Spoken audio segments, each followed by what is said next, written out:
Say mo Julia, Claudine, maanghang ang salita sa volleyball player na nalilink kay Gerald.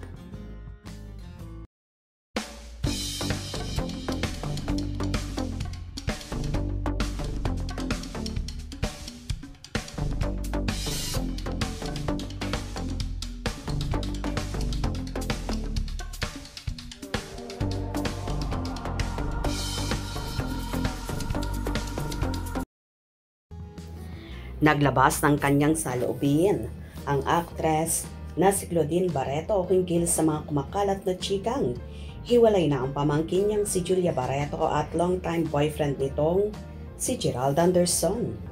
Sa episode ng The Issue nina OG Diaz at Ina Evans, natanong ng talent manager, Showbiz Insider tungkol sa relasyon ng dalawa.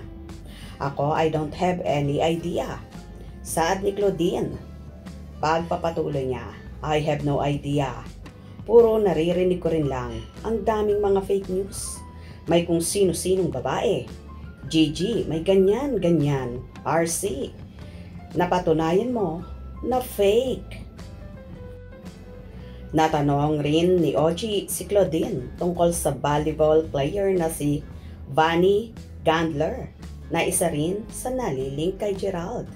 Sino? Marami akong volleyball players na kaibigan at mga anak-anakan. Kaya lagi akong nasa PVL. Sabi ni Claudine at inisa-isa ang mga players na kilala at malapit sa kanya. Nakwento rin ni OG ang napapabalitang panonood ng kapamilya actor ng volleyball games at sinabi naman niyang hindi sila nagpapang-abot sa tuwing manunood siya dahil good friends naman daw ang dalawa. Hindi yan ang ikinuwento sa akin ng mga babies ko sa volleyball, say ni Claudine.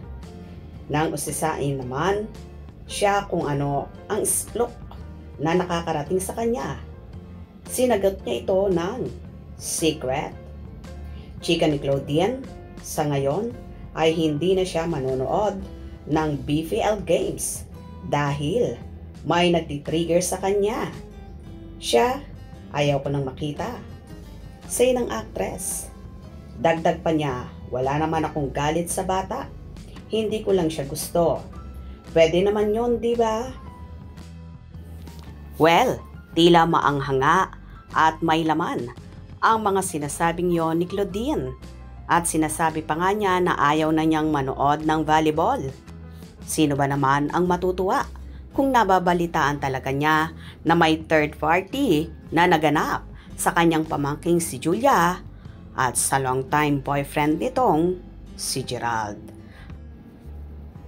Bilang tita, kayo, ano sa palagay nyo? Kayo na ang humusga.